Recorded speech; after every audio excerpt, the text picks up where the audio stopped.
Hello दोस्तों, brilliant success classes में आपका स्वागत है।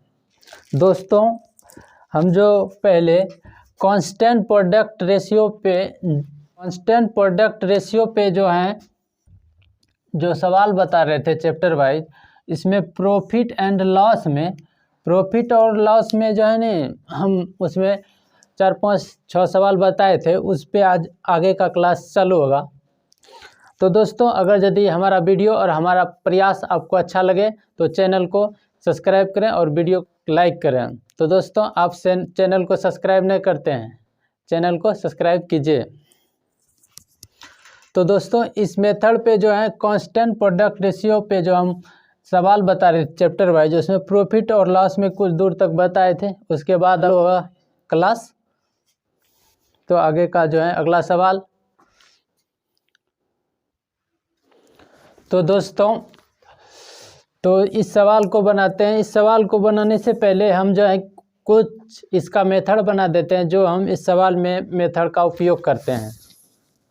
तो दोस्तों, इसको जानने से पहले हम बता देते हैं, जब सीपी और एसपी सवाल में दिया रहे, तो अगर यदि इसमें प्रॉफिट पूछेगा, एक ठो दिया रहेगा, दूसरे पूछेगा निकालने के लिए, तो इसमें जो होता है सीपी में प्रॉफिट का जो मान होता है ये बड़ा होता है, यानी कि x/y होता है, x/y होता है। और एसपी में प्रॉफिट में मान में क्या होगा, x/x+y। ठीक इसी का जो हम उपयोग करेंगे सवाल में। ये प्रॉफिट में होता है, लेकिन सवाल बोल रहा है हानि में, यानी कि लॉस में। तो लॉस में क्या करेंगे हम, देखिए। ठीक लॉस में क्या होगा, ठीक लॉस में अगर लॉस में करते हैं तो यहाँ सीपी और यहाँ पे एसपी, सीपी लेते हैं और एसपी लेते हैं। क्या लेंगे, सीपी लेंगे और एसपी लेंगे। ये सीपी हो गया और ये एसपी हो गया, दूसरे रंग से रंग दिए। और फिर क्या करेंगे, इसमें अगर इसमें लॉस में लेते हैं तो ये जो मान होगा छोटा होगा, ये मान छोटा होगा। इधर जो होगा, इधर होगा x/, जो होगा ये x/y होगा, और ये ठो जो मान होगा x/x+y होगा, x/x+y होगा। क्या होगा, x/x+y होगा। तो इस तरह अगर प्रॉफिट होगा तो इस तरह लिखेंगे, और लॉस होगा तो इस तरह लिखेंगे। ठीक उसी तरह हम इसको हल करते हैं। जो प्रॉफिट वाला पहले सवाल बताए थे उसमें हम इसका यूज किए थे, इसलिए उसको भी बता दिए, और लॉस वाला बता दिए कि लॉस में क्या होगा इसमें। तो दोस्तों, इसमें बोल रहा है क्रय मूल्य पे ये ठो मान दिया गया है। तो क्रय मूल्य के आधार पर ज्ञात की गई हानि कितना है, सीपी पे हानि दिया गया है, सीपी पे हानि दिया गया है इठोमान। सीपी पे लॉस कितना दिया गया है, सीपी पे लॉस दिया गया है 40, यानी कि 40 को लिखेंगे 40 को लिखेंगे, क्या लिखेंगे, 2/5। जब 40 पे 2/5 लिखेंगे तो इसको एसपी पे निकालें, विक्रय मूल्य के आधार पर हानि प्रतिशत ज्ञात करें। तो विक्रय मूल्य पे ज्ञात करने के लिए क्या करेंगे, ये ठो दिया गया है, ये ठो ज्ञात करने के लिए क्या करेंगे, यहाँ करेंगे कि क्या करेंगे, 2, और ऊपर जो है 2 नीचे वाला में घटा देना है, वही ना, घटाएंगे कि ऊपर वाला जो ईठो मान दिया गया है, ईठो मान ज्ञात करना है। तो ये ठो जो मान है इसको हम घटा देंगे, ऊपर जो मान है उसको घटा देंगे, ऊपर जो मान है उसको घटा देंगे, तो यहाँ कितना आएगा, 3। ऊपर जो मान है उसको नीचे वाला में घटा देना है। ये क्या हो गया, ये हो गया एसपी पे लॉस, एसपी पे लॉस हो गया। जब हम इसको आप निकालिएगा प्रतिशत में, तो 2/3 गुना 100, 2/3 गुना 100 बराबर 200/3, 200/3, 6×3 = 18, 6×3 = 18, 2 66.2/3%, 66.2/3%। क्या आंसर होगा, option number B, option number B. तो दोस्तों इस तरह से इस सवाल को बनाना है। पहले भी जो हम क्लास में बताए थे सवाल को, उसको इसी तरह बनाने के लिए बताए थे। तो दोस्तों अगर ये सवाल आपको अच्छा लगे तो मेरे साथ जुड़े रहिए।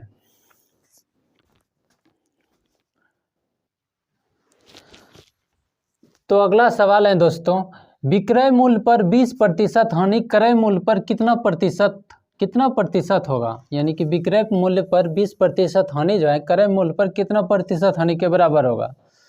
तो अगर यदि विक्रय मूल्य पे 20% का हानि हो रहा है, विक्रय मूल्य पे क्या हो रहा है 20% का हानि हो रहा है, तो विक्रय मूल्य पे जो मान दिखता है हानि का, विक्रय मूल्य पे जो मान दिखता है हानि का वो बड़ा होता है, और क्रय मूल्य पे जो हानि का मान दिखता है वो छोटा होता है। यानी कि आंसर जो होगा 20% से छोटा होगा। अगर यदि 20% हानि हो रहा है तो विक्रय मूल्य पे तो क्रय मूल्य पे कितना प्रतिशत हानि होगा 20% जब होता है। तो पहले हम थ्योरी में और आगे भी क्लास में हम पहले बताए थे पीछे के क्लास में कि अगर 20% होगा तो दूसरा मान जो उसका होगा 16.2/3% होगा। कितना होगा 16.2/3%। कहने का अर्थ हुआ, ये आंसर बता दिए कि अगर यदि अभी हम पहले भी हिसाब में बताए कि अगर यदि जो है कि एसपी और सीपी और एसपी लॉस पे अगर यदि हम करेंगे, लॉस पे अगर यदि करेंगे हम, तो ये मान जो होगा लॉस पे करेंगे तो ये मान बड़ा होगा। क्या होगा, ये मान बड़ा होगा और ये मान क्या होगा छोटा होगा, छोटा होगा। तो ये मान हमरा दिया है कितना 20%। ये मान जब 20% दिया है तो कितना होगा 1/5। तो 1/5 होगा ये मान, तो ये मान बड़ा यानी कि छोटा होगा, उससे छोटा होगा। तो ये मान कितना होगा 1.5 + 1, यह ना होगा 1.1 + 5 या 5 + 1, 1 + 5, तो 1/6। जब 1/6 को हम प्रतिशत में बदलेंगे, 1/6 को जब हम प्रतिशत में बदलेंगे, इसको हम जब परसेंटेज बनाएंगे तो 16.2/3% होगा। तो इस तरह ये सवाल है।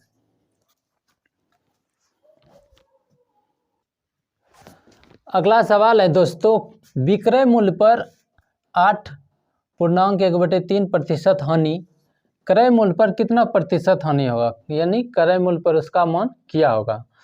तो इसको जब हम प्रतिशत में बदलेंगे, क्या बताए थे कि विक्रय मूल्य पे जो होता है हानि जो है वो बड़ा दिखता है। तो जब इसको हम प्रतिशत में बनाएंगे तो कितना होगा 25/300।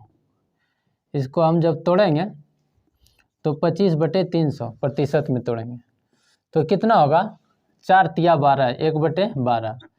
क्या बोले थे कि विक्रय मूल्य में जो होता है हानि प्रतिशत बड़ा दिखता है और क्रय मूल्य में छोटा दिखता है। तो क्रय मूल्य में छोटा करने के लिए क्या करेंगे, 1 घटा देंगे, 1/13। 1/13 को जब हम प्रतिशत में बदलेंगे तो 13×91, ऑप्शन नंबर सी। इस तरह सवाल को बनाना है। अगला सवाल है दोस्तों, देखिए यदि विक्रय मूल्य पर 10% हानि होता है तो क्रय मूल्य पर हानि कितना प्रतिशत होगा। तो इस तरह के सवाल को आप पहले बनाते होंगे तो दोस्तों इसमें बहुत समय लगता होगा। इस सवाल को हम जो है बहुत देख पढ़ेंगे और बना देंगे। मेरे साथ जुड़े रहिएगा तो बहुत लाभ मिलेगा आपको। और आप लोग जो है वीडियो को सब्सक्राइब करने में, यानी कि चैनल को सब्सक्राइब करने में बहुत कंजूसी करते हैं और लाइक भी बहुत कम करते हैं। ऐसे काम नहीं चलेगा, ऐसे काम नहीं चलेगा। तो यदि विक्रय मूल्य पर 10% हानि होता है तो क्रय मूल्य पर हानि कितना प्रतिशत होगा। तो पहले हम बताए थे कि विक्रय मूल्य पर 10% हानि हो रहा है, तो विक्रय मूल्य पर अगर यदि हानि होगा तो वो वैल्यू जो क्या होगा, वो वैल्यू एक बड़ा वैल्यू होगा, वो एक बड़ा वैल्यू होगा। तो 10% का 1/, कितना होगा 1/10। 1/10 एक बड़ा वैल्यू है। इसका छोटा वैल्यू हम जब ज्ञात करेंगे तो 1/11 होगा। क्या होगा 1/11 11 होगा। क्या वैल्यू होगा? 1/11 होगा।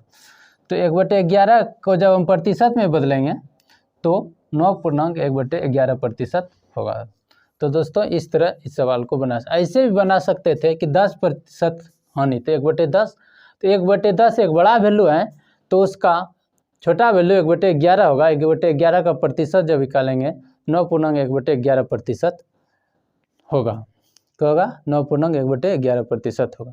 तो इस तरह आप पढ़ के भी सवाल को, इस सवाल का जो इस चैप्टर के सवाल को जो है इतना प्रैक्टिस करवा देंगे कि जो है सवाल को पढ़ के आप हल कर लीजिएगा। तो केवल जो है आपको मेरे साथ जुड़े रहना होगा और अपने दोस्तों को भी बताना होगा कि इस चैनल को जो है सब्सक्राइब कर दीजिए और लाइक भी कर दीजिए। ये अच्छा बता रहा है। ये सब आप नहीं कर रहे हैं, बहुत कंजूसी कर रहे हैं। ऐसे काम नहीं चलेगा, ऐसे काम नहीं चलेगा।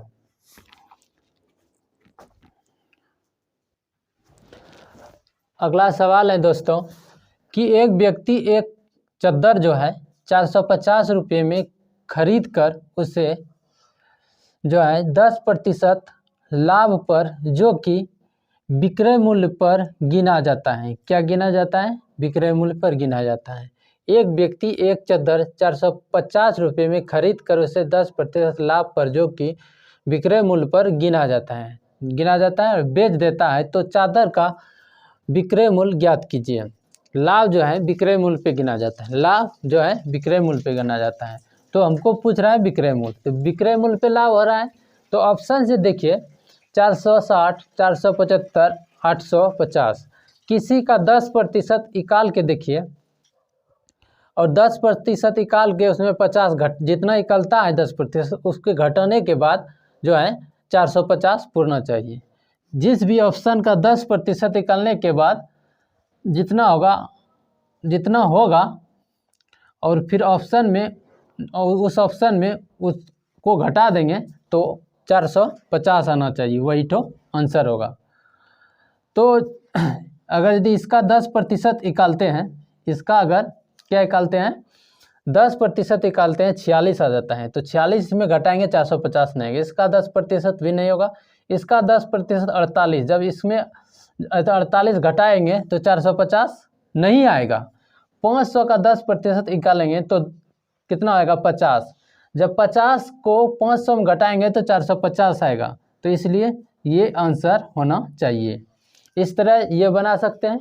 दूसरे तरह से हम बना सकते हैं कि विक्रय मूल्य पे लाभ हो रहा है, तो विक्रय मूल्य पे जो लाभ होता है वो जो मान होता है वो छोटा दिखता है। तो 1/10% का क्या लिखेंगे 1/10।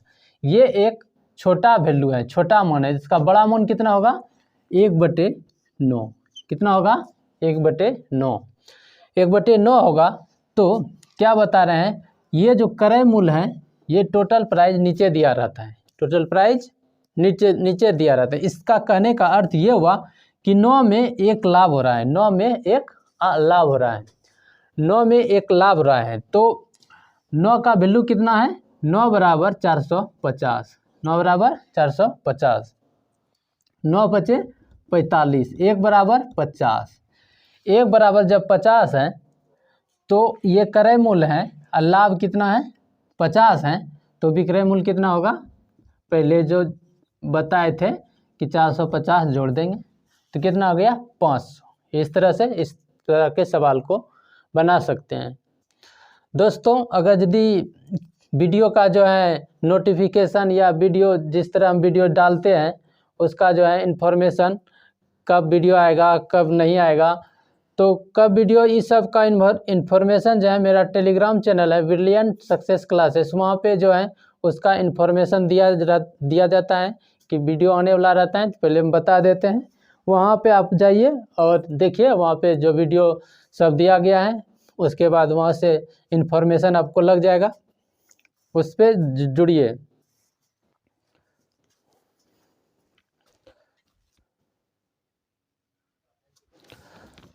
तो दोस्तों अगला सवाल है, जेम्स अपना लाभ जो है लाभ प्रतिशत विक्रय मूल्य पर, यानी जेम्स अपना लाभ जो प्रतिशत विक्रय मूल्य पर और शेक्स जो है क्रय मूल्य पर निकालता है लाभ प्रतिशत, तो उन्हें देखा कि लाभ का अंतर 100 रुपया है, यानी कि लाभ का अंतर जो है 100 रुपया है। यदि कहता है जेम्स अपना लाभ जो है प्रतिशत विक्रय मूल्य पर और रेक्स अपना क्रय मूल्य पर निकालता है, तो उन्हें देखा कि लाभ का अंतर 100 रुपया है। यदि दोनों का विक्रय मूल्य समान हो, यानी कि दोनों का विक्रय मूल्य जो होता है, दोनों का विक्रय मूल्य समान हो और दोनों 25% का लाभ प्राप्त करते हैं, तो विक्रय मूल्य ज्ञात करें। तो विक्रय मूल्य क्या होगा? तो देखिए जेम्स जो है लाभ प्रतिशत किस पे करता है? एसपी पे। और रेक्स जो है लाभ प्रतिशत जो रेक्स क्रय मूल्य पे किस पे करता है? क्रय मूल्य पे। क्रय मूल्य पे करता है तो क्या होगा? सीपी। क्या होगा? सीपी। तो उन्हें देखा कि लाभ का अंतर 100 है। यदि दोनों का विक्रय मूल्य समान हो, यानी कि दोनों का विक्रय मूल्य समान हो, दोनों का विक्रय मूल्य समान हो और दोनों 20% का लाभ प्राप्त करें, दोनों जो है 20% का, ये जो है क्रय मूल्य पे लाभ प्राप्त करता है, ये विक्रय मूल्य पे लाभ प्राप्त करता है। तो ये 25% का लाभ प्राप्त करेगा और ये भी 25% का लाभ प्राप्त करेगा। तो जो है रेक्स 25% लाभ प्राप्त करता है, ये क्रय मूल्य पे करता है।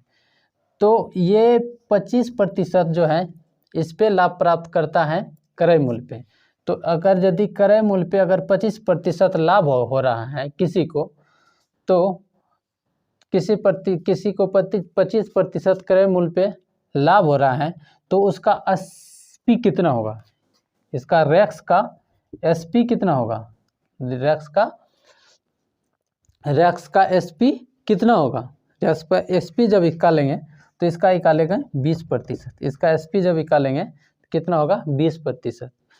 कैसे कि 1/, सीपी का वैल्यू जब 1/4 होगा, 1/4 होगा, ये एक बड़ा वैल्यू होगा, इसका छोटा वैल्यू 1/5 होगा। 1/5 बराबर 20%।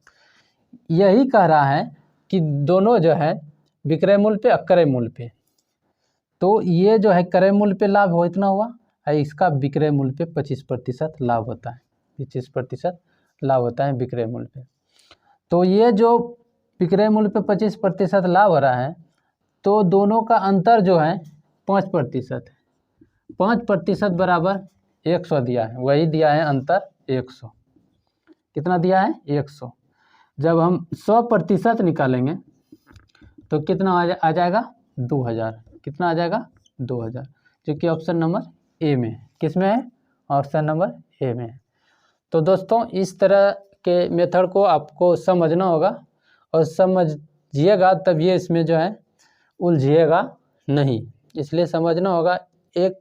यह एक जुगाड़ू मेथड है, इसलिए इसको समझिए, इस पे आपको जो बहुत ज़्यादा लाभ मिलेगा।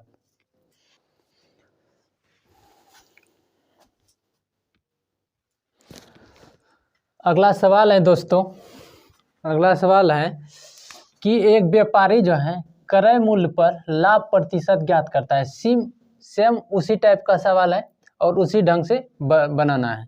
एक व्यापारी क्रय मूल्य पर लाभ प्रतिशत ज्ञात करता है और दूसरा जो है विक्रय मूल्य पर जब उनका विक्रय मूल्य समान है और उनके वास्तविक लाभ का अंतर जो है 85% है, तो दोनों को 20% का लाभ जो है होता है, तो विक्रय मूल्य ज्ञात करें। समान का तो बोलता है विक्रय मूल्य ज्ञात करें। क्या करें? समान का विक्रय मूल्य ज्ञात करें। तो एक जो है क्रय मूल्य पे ज्ञात करता है, क्रय मूल्य पे ज्ञात करता है, और दूसरा एसपी पे ज्ञात करता है, एसपी पे ज्ञात करता है। तो दोनों का जो है दोनों को 20% का लाभ होता है। इसको जो विक्रय मूल्य पे 20% का लाभ होता है, ठीक, तो इसको जो है किस पे? क्रय मूल्य पे 20% का लाभ होता है। क्या होता है? क्रय मूल्य पे 20% का लाभ होता है।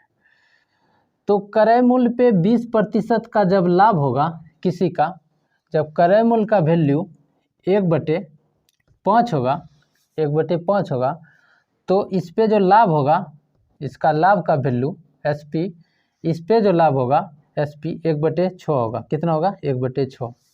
कितना होगा? 1/6। तो 1/6 को ऐसे 20% इस पे हो रहा है CP पे, तो इसको सीधा लिखते हैं 16.66। कितना लिखते हैं? 16.66। और इस दोनों का अंतर जो है कितना आ गया? 3.33। कितना आएगा? 3.33। 3.33 को हम लिख सकते हैं 1/3। कितना लिख सकते हैं? 1/3 नहीं लिखेंगे, ये दोनों का अंतर कितना है? 1/3 है। 1/, ये दोनों का अंतर 1/3 है। तो इसको हम जो है लिख सकते हैं कितना? 1/30। 1/30 लिखेंगे। 3.33 को 1/30 लिखेंगे। यही जो है दिया गया है कितना? कितना दिया गया है? 85। कितना दिया गया है?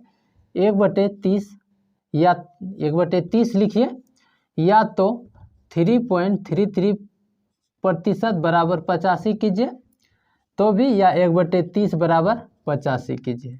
जब इसको हल करेंगे तो 1 बराबर कितना आएगा? 0, 15, 24 1 25, 25 और 50। कितना आएगा? 25 और 50, जो कि ऑप्शन नंबर C में। तो इसको इस तरह से जो है बनाना है।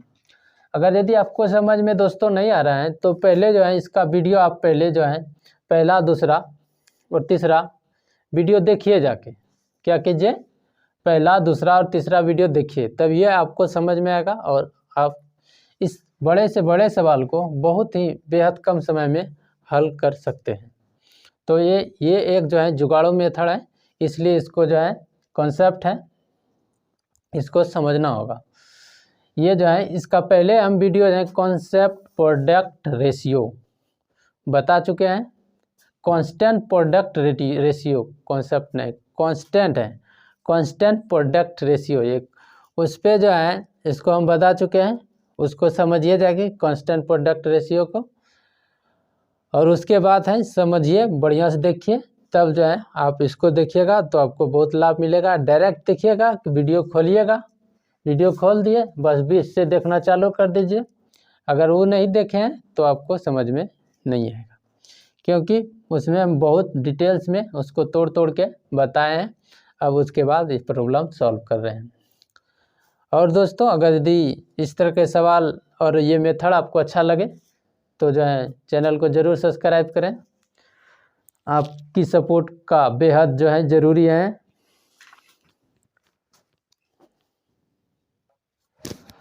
दोस्तों, अगला सवाल है, देखिए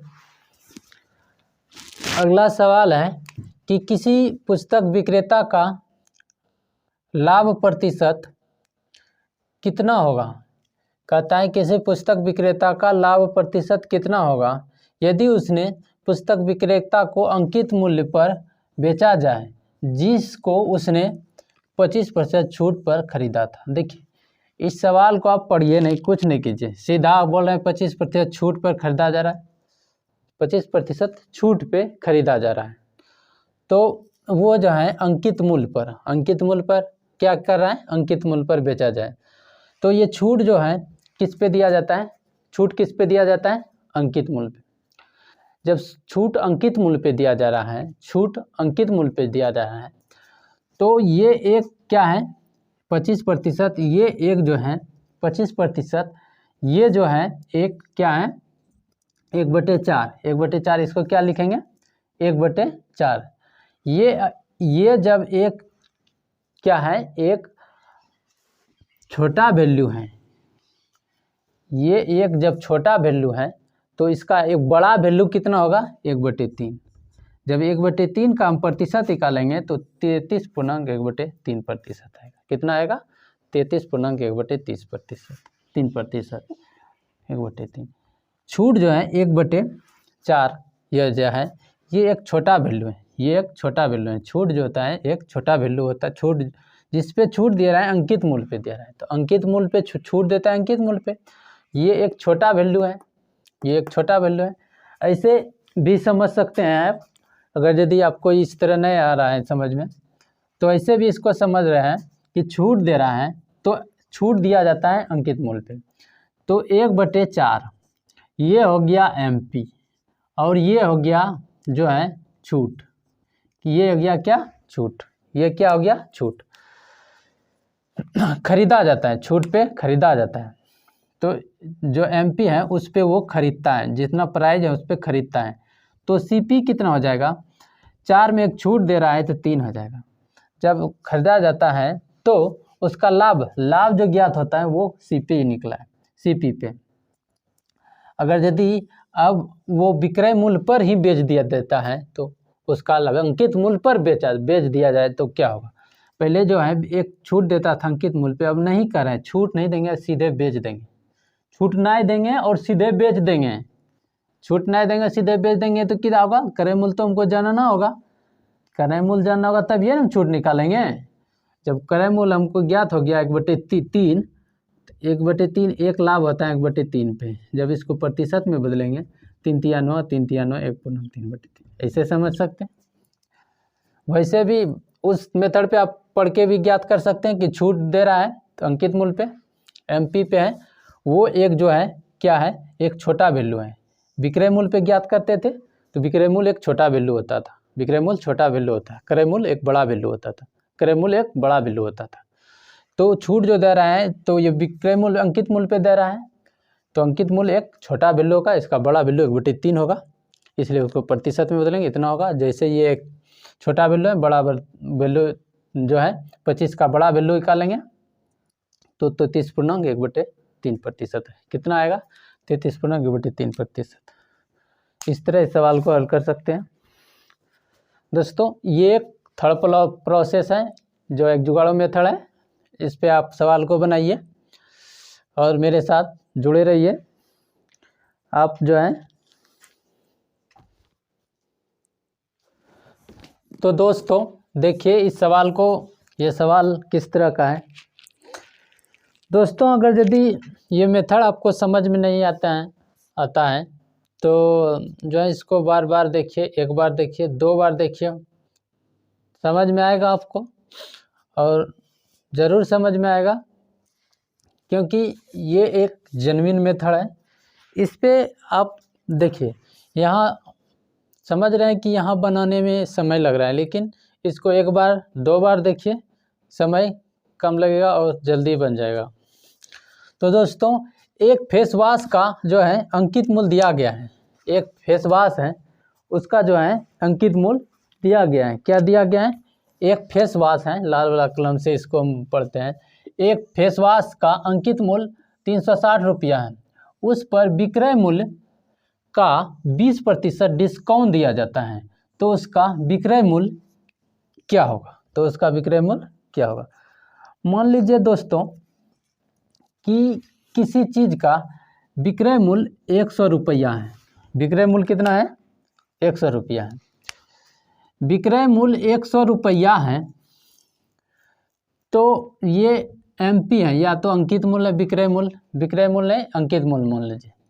डिस्काउंट जो दिया जाता है, साधारणतः डिस्काउंट जो दिया जाता है वो जो है अंकित मूल्य पर दिया जाता है, मोल प्राइस पर दिया जाता है। कब दिया जाता है, अंकित मूल्य पे दिया जाता है और मोल प्राइस पे दिया जाता है। कब दिया जाता है, अंकित मूल्य पे दिया जाता है और मोल प्राइस पे दिया जाता है। इस पे जब हम डिस्काउंट देंगे कितना का, 20 का, तो ये 80 हो जाएगा। क्या हो जाएगा, 80 हो जाएगा। कहता है कि अब डिस्काउंट जो है, डिस्काउंट हम जो है उस पर विक्रय मूल्य पर 20% डिस्काउंट दिया जाता है। वो कहता है कि हम जो डिस्काउंट देंगे वो जो है अंकित मूल्य पर मोल प्राइस पे डिस्काउंट नहीं देंगे। कब देंगे, मोल प्राइस पे डिस्काउंट नहीं देंगे। क्यों पता नहीं क्यों, अब वहाँ देखिए आप क्या उसका कारण है क्यों नहीं देता है। उस पर विक्रय मूल्य पर वो डिस्काउंट दे रहा है। अगर यदि हम कह रहे हैं कि MP पे वास्तव में डिस्काउंट दिया जाता है, MP 100 है और इसमें 20 का डिस्काउंट देंगे तो ये आएगा 20। कितना आएगा? 20% डिस्काउंट। जब इसी डिस्काउंट को हम एमपी पे नहीं, किस पे करेंगे? एसपी पे, यानी कि विक्रय मूल्य पे। तो देखिए क्या आ रहा है, 1/4 गुना 100, यहाँ से कटाएंगे 25। डिस्काउंट क्या आ रहा है? 25। अगर यदि कोई दुकानदार एमपी पे डिस्काउंट दे रहा है और कोई दुकानदार बोल रहा है कि हम जो है एसपी पे डिस्काउंट देंगे, तो आपको कौन फ़ायदा दे रहा है? कौन फ़ायदा दे रहा है? जो दुकानदार जो है एमपी पे डिस्काउंट दे रहा है वो डिस्काउंट आपको कम मिलेगा। अगर कोई दुकानदार कह रहा है कि एसपी पे डिस्काउंट देंगे तो वो डिस्काउंट आपको ज़्यादा दिया जाएगा, वहाँ बेनिफिट आपको ज़्यादा मिलेगा। क्या मिलेगा? बेनिफिट ज़्यादा मिलेगा। क्या मिलेगा? बेनिफिट ज़्यादा मिलेगा।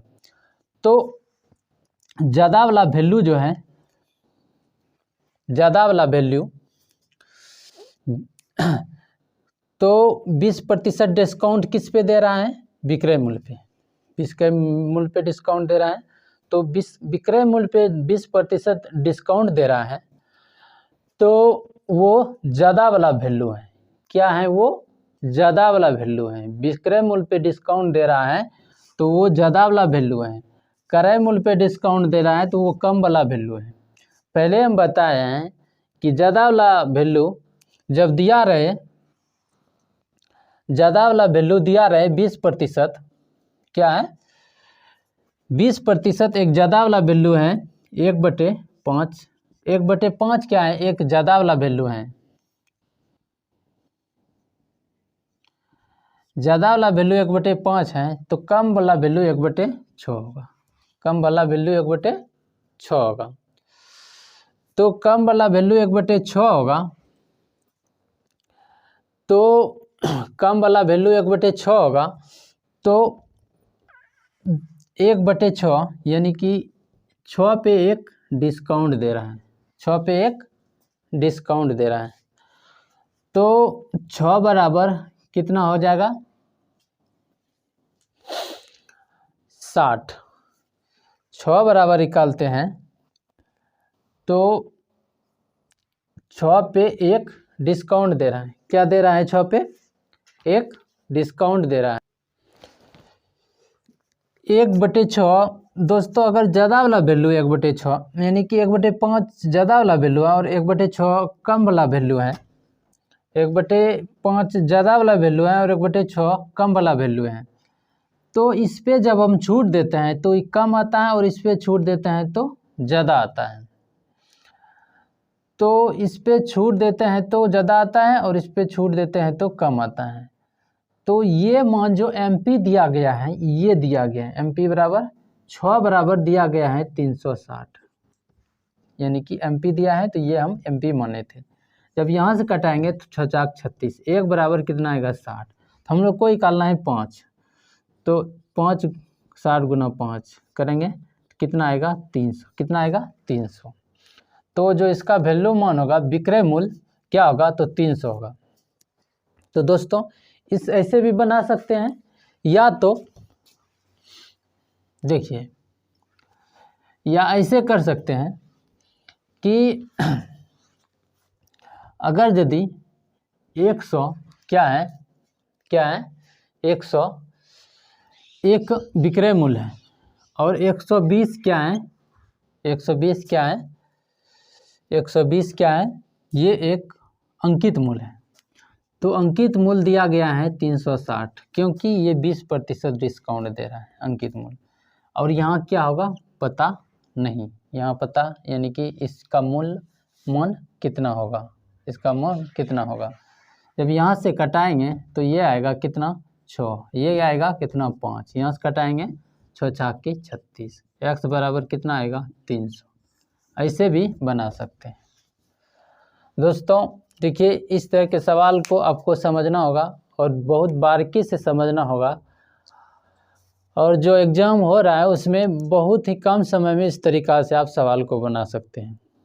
इसको बनाने के लिए पहले जो हम वीडियो बताए हैं, कांस्टेंट प्रोडक्ट रेशियो, उसको देखना होगा, बारीकी से देखना होगा। पहला वीडियो, दूसरा वीडियो और तीसरा वीडियो सब आके जाके आप देखिए वहाँ पे और समझिए, बारीकी से समझिएगा तो आप जो है बहुत कम समय में सवाल को देखिए।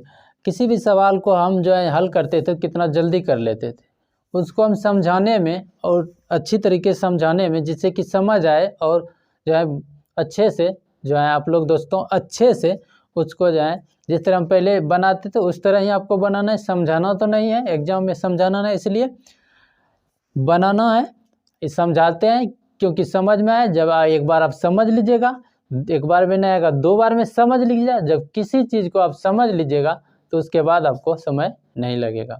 तो दोस्तों अगर यदि सवाल और मेथड आपको अच्छा लगे तो जो है वीडियो को लाइक करें और चैनल को सब्सक्राइब करें।